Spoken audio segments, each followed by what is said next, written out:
नमस्कार। सद्भावना आयुर्वेद में आपका स्वागत है। हम आपसे रिक्वेस्ट करते हैं कि वीडियो को जब भी आप देखना शुरू करें तो शुरू से अंत तक देखें, क्योंकि अंत तक देखने में ही आपको विशेष फ़ायदा मिलेगा। आज हम लोग रूमेटॉयड आर्थराइटिस अर्थात आम वात यानी संधि शोथ के ऊपर चर्चा करेंगे।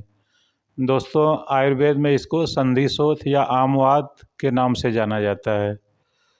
अब हम लोग ये जानेंगे कि एक्चुअल ये जो आम वात है, आयुर्वेद में इसको कैसे लोग जानते हैं, कैसे नहीं जानते हैं, कैसे पहचानेंगे।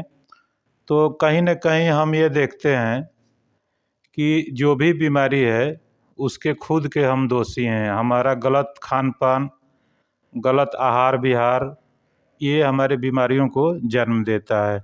क्योंकि रूमेटॉयड आर्थराइटिस, ये यदि इसको सही से देखा जाए तो रूमेटॉयड का मतलब होता है मसल एंड स्केलेटन सिस्टम, और आर्थ्रोन के मतलब जॉइंट, और आइटिस के मतलब इन्फ्लेमेशन अर्थात हमारे जोड़ों में और मांसपेशियों में सूजन।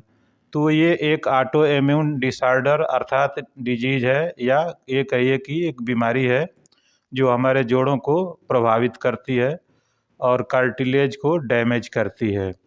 दोस्तों, ये होता है ऑटो इम्यून के मतलब ये होता है कि अपने शरीर की जो प्रतिरक्षा बॉडी है वो अपने ही शरीर के किन्हीं सेल्स के ऊपर, टिश्यूज के ऊपर, ऊतकों के ऊपर, जॉइंट्स के ऊपर या किसी भी आर्गन के ऊपर जब अटैक करने लगती है, आक्रमण करने लगती है, तो उसके चलते हमें विभिन्न प्रकार की बीमारियां पैदा होती हैं।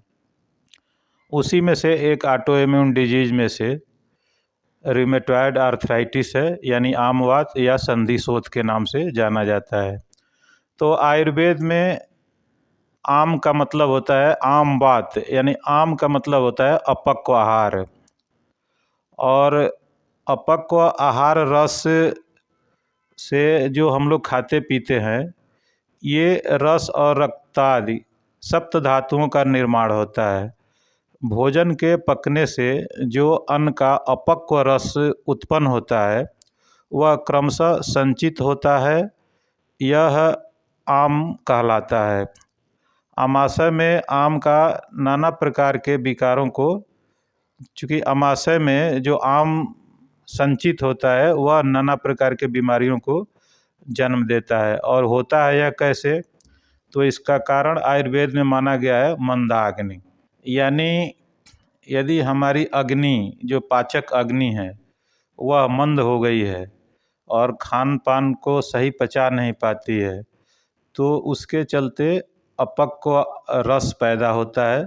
और वह रस वायु के द्वारा, चूँकि इसको आयुर्वेद में वात दोष भी कहा जाता है, तो यह जो अपक्व रस है, यह वात यानी वायु के द्वारा जितने हमारे जॉइंट्स हैं या हमारे शरीर के जो खाली अंग है वहाँ पर जा कर के और कफ के साथ मिल कर के ये वहाँ पर इन्फ्लेमेशन यानी सूजन पैदा करता है।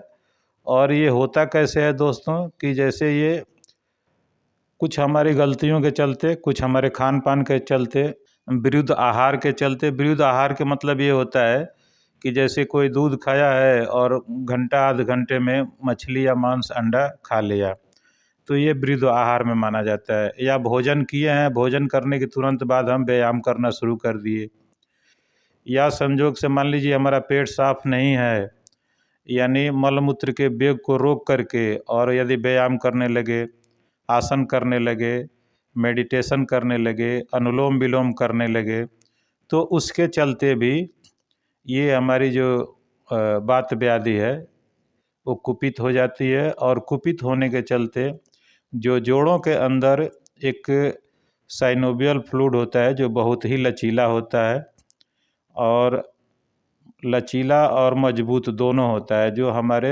हड्डियों को जकड़ करके रखता है और उसके मूवमेंट में हेल्प करता है।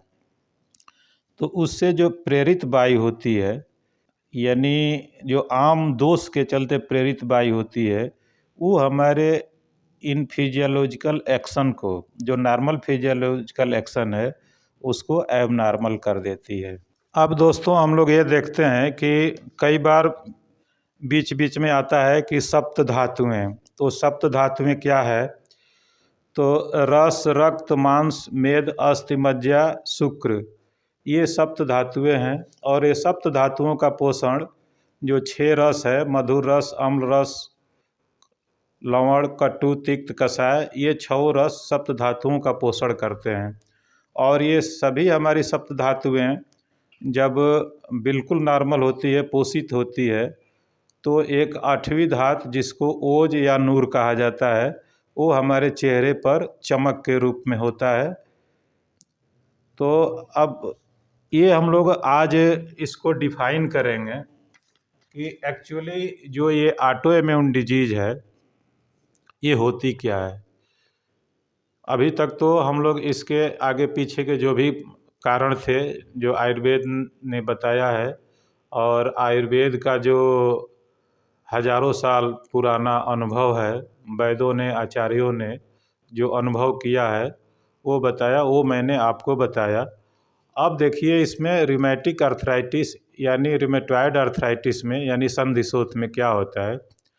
ये एक ऐसी बीमारी है जो हमारा जो ऑटो इम्यून सिस्टम है, जो जोड़ों सहित अपने स्वयं के ऊतकों पर हमला करता है, तो इससे क्या होता है कि गंभीर समस्या को जन्म दे देता है। और हमारे शरीर की जो प्रतिरक्षा बॉडी यानी जो प्रतिरक्षा प्रणाली है, या कहिए इम्यून सिस्टम है, ये हमारे आंतरिक अंगों सहित जोड़ों को प्रभावित करता है। तो यह 2 प्रकार का होता है। एक तो रूमेटिक अर्थराइटिस होता है यानी रूमेटॉयड अर्थराइटिस, और दूसरा आर्थो अर्थराइटिस। वैसे आयुर्वेद में तो 100 प्रकार का जोड़ का रोग बताया गया, यानी जो ज्वाइंट पेन है, गठिया है, ये 100 प्रकार का बताया गया है। अब इसमें हम लोग देखते हैं कि इसके अब कारण क्या क्या है। तो कारणों में ये हम लोग देखते हैं कि एक तो हमारा गलत खान पान है, इस चीज़ को आयुर्वेद भी मानता है और इसी को एलोपैथ भी मानता है, यानी मॉडर्न साइंस जो है वो भी इस चीज़ को मानता है कि हमारा गलत खान पान, गलत रहन सहन, कब्ज, भोजन का सही न पचना, चोट लगना, मोटापा, एक्सरसाइज का अभाव, अत्यधिक उपवास या व्रत जो करता है आदमी, या हमारे खान पान में यदि सही प्रकार का बैलेंस डाइट नहीं मिलता है तो मिनरल्स की कमी हो जाती है। तो ये मिनरल्स डिफिशियंसी की, जैसे कैल्शियम वगैरह की कमी होने लगी तो भी हड्डियों में प्रॉब्लम होता है, या बहुत से हमारे शरीर में जो मिनरल्स हैं उनकी ज़रूरत पड़ती है, विटामिन्स की ज़रूरत पड़ती है इस शरीर को चलाने के लिए। और एक बढ़ती उम्र तो इसका कारण है ही। लेकिन दोस्तों कभी कभी देखा जाता है कि इन्फेक्शन के चलते भी होता है, चाहे वह वायरल इन्फेक्शन हो या बैक्टीरियल इन्फेक्शन हो। तो चोट लगने के चलते कभी कभी बैक्टीरियल इन्फेक्शन होता है, या बुखार वगैरह जब लगता है, जैसे मान लीजिए कि चिकनगुनिया का अभी प्रॉब्लम जब चलता है तो काफ़ी लोगों के जॉइंट्स में प्रॉब्लम हो जाता है, स्टिफनेस हो जाता है, तो उसके चलते भी कहीं ना कहीं ये जॉइंट पेन हो जाता है। अब हम लोग देखते हैं, वैसे तो ये बहुत लंबा चैप्टर है, लेकिन जितना कम से कम में मैं इसको चाहता हूँ कि समेट लो। तो अब लक्षणों में हम लोग देखते हैं कि इन्फ्लेमेशन यानी हमारे जोड़ों में सूजन होती है, स्टिफनेस यानी जकड़न होता है, दर्द होता है, स्वेलिंग होगा, लालीपन हो जाएगा, अकड़न, फ्रोजन शोल्डर यानी जो कंधे हैं वो भी जकड़ जाते हैं, या घुटनों में दर्द होता है, कलाइयों में दर्द होता है, यानी हमारे शरीर के जितने जॉइंट्स हैं सबके ऊपर इसका इफेक्ट पड़ता है। कभी कभी जोड़ टेढ़े भी होने लगते हैं, अंगुलियां टेढ़ी होने लगती है। तो अब दोस्तों इसमें जो डायग्नोसिस कराया जाता है, यानी जो जांच कराया जाता है, उस जांच में हम लोग जो लेबोरेटरी में टेस्ट कराते हैं, तो उसमें एक लैब टेस्ट में हम लोग सीबीसी करा लेते हैं। उसके बाद से यानी कंप्लीट ब्लड काउंट, दूसरा ईएसआर एरिथ्रोसाइट सेडिमेंटेशन रेट कि कितना है कितना नहीं है, उसके बाद से CRP टेस्ट यानी सी रिएक्टिव प्रोटीन क्या कराया जाता है कि ये इसका CRP टेस्ट पॉजिटिव है कि निगेटिव है, इसका क्वांटिटेटिव भी करा करके देखा जाता है। और एक लैब टेस्ट में थोड़ा बड़े लैबों में होता है, बड़े हॉस्पिटलों में होता है, CCP का एक टेस्ट होता है। वो CCP क्या होता है कि एंटीसाइक्लिक साइट्रुलेटेड पेप्टाइड एंटीबॉडी टेस्ट होता है। उसके बाद एक डायग्नोसिस में हम लोग रेडियो डायग्नोसिस जो कराते हैं, तो जॉइंट्स कितने अफेक्टेड हैं, कार्टिलेज कितना डैमेज हुआ है, जो हमारे जॉइंट्स के अंदर कार्टिलेज है, साइनोवियल फ्लूइड कम तो नहीं हो गया है, या जिसको आजकल साइनोवियल फ्लूइड को लोग ग्रीस के नाम से भी जानते हैं कि जोड़ों का ग्रीस ख़त्म हो रहा है, तो वो ग्रीस तो कम नहीं हो गया है या ख़त्म नहीं हो गया है, जिसके चलते दोनों हड्डियाँ आपस में लड़ने के चलते जो कार्टिलेज है वो क्या होता है कि घिस जाता है, और घिसने के चलते वहाँ जो जॉइंट्स है उसमें सूजन हो जाएगा, लालिमा होगा और दर्द भी होगा। वो तो जो पैथोफिजियोलॉजी है, अभी मैं उसका डिस्क्रिप्शन थोड़ा सा कर दूंगा। तो ये इसके एक्सरे करा करके देखा जाता है, अल्ट्रासोनोग्राफी करा लिया जाता है, या MRI भी करा करके देख लिया जाता है कि चूँकि कभी कभी ऐसा होता है कि जो बहुत फाइन टिश्यूज होते हैं ये एक्सरे और अल्ट्रासोनोग्राफी में नहीं पता चलता है, तो MRI करके देख लिया जाता है कि एक्चुअल MRI में इसका रिपोर्ट कैसा है और कैसा नहीं। दोस्तों, अभी जो इसका पैथोफिजियोलॉजी है उसमें एक आपको हम यहाँ पर फिगर बनाए हुए हैं जिसमें एक हेल्दी जॉइंट्स को दिखाए हुए हैं कि उसमें हर चीज़ अपने जगह पर है, साइनोवियल फ्लूइड भी अपने जगह पर है, बोन भी अपने जगह पर है और कार्टिलेज भी बिल्कुल नॉर्मल है। जबकि आप एक दूसरे साइड में देखिएगा जहाँ पर लिखा हुआ है रिमेटॉयड आर्थराइटिस, तो रिमेटॉयड आर्थराइटिस में आप देखिएगा कि जो आपके कार्टिलेज है वो कोर्स यानी खुरदुरे होते जा रहे हैं, या उसमें साइनोवियल फ्लूइड में देखिएगा कि टीयर यानी कहीं ना कहीं टीयर वियर सिंड्रोम भी इसमें कहा जाता है, जिसके चलते कि ये जो आपके जॉइंट्स है सूजने लगते हैं।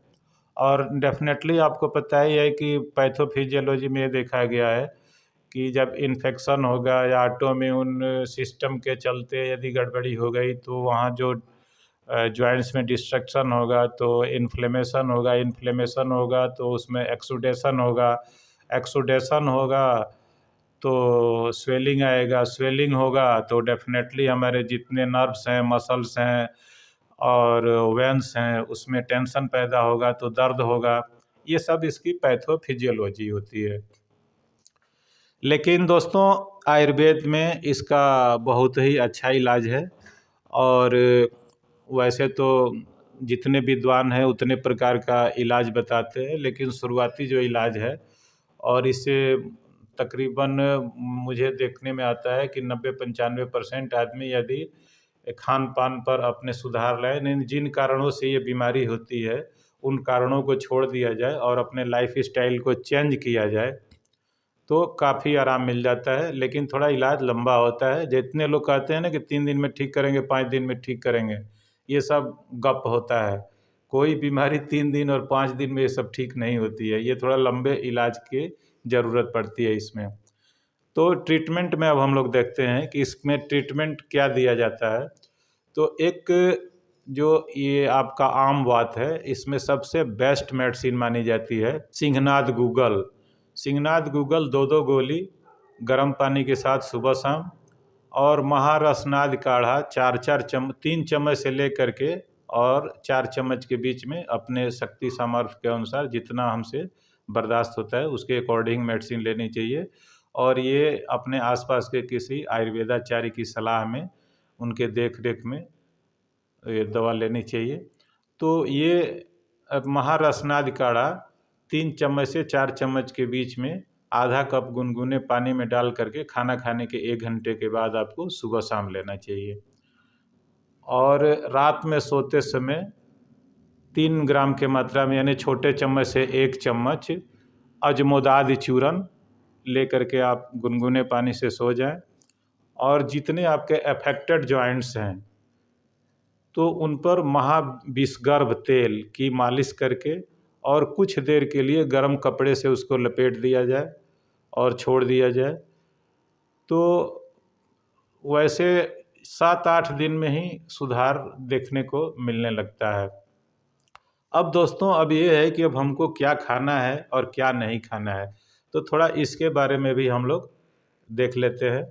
तो फूड टू बी टेकन, किन किन भोजन को खाना है और क्या हमको करना है। तो इसमें ये है कि एक तो हमको गुनगुना पानी पीना है, गर्म खाना खाना है, बासी खाना नहीं खाना है। स्नान भी करना है तो गर्म पानी से करना है, गुनगुने पानी से।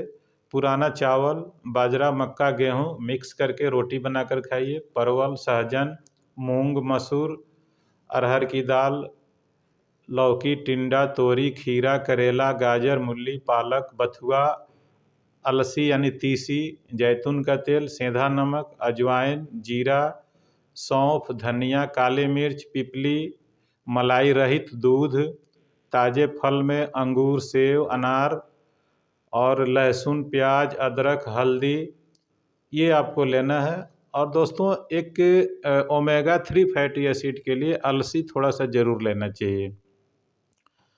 और एक सुबह सुबह में आप चाहें तो बहुत ही माने चाय के जगह पर आप इसको लें कि हरण, गिलोय और सौंठ तीनों को बराबर मात्रा में ले करके इसका चूरन बना करके रख लें और इसी का चाय बना करके आप पिए। तो उसमें मिक्स क्या करना है कि या तो आप सेंधा नमक डाल लीजिएगा, और नहीं यदि आपको मीठा खाने का दिल है तो आप मन करता है तो आप उस पर ऐसा कीजिएगा कि 1 चम्मच शहद मिला करके आप ले सकते हैं।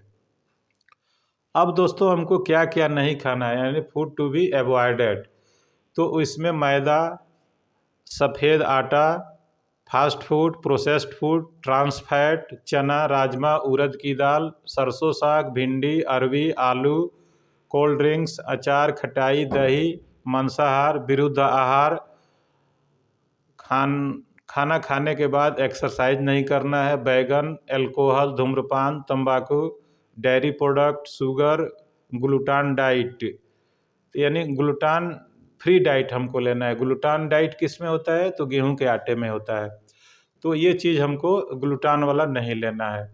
दोस्तों, उम्मीद है यह वीडियो आपको पसंद आएगी, और जब भी पसंद आवे तो आप हमारे चैनल को सब्सक्राइब कीजिए, वीडियो को लाइक कीजिए, शेयर कीजिए, अधिक से अधिक लोगों में शेयर करने का प्रयास कीजिए। नमस्कार, फिर मिलेंगे, आपके सेवा में हाजिर रहेंगे अगले वीडियो में, और हम इसी तरह से आपके सेवा में हर प्रकार का वीडियो बनाएंगे।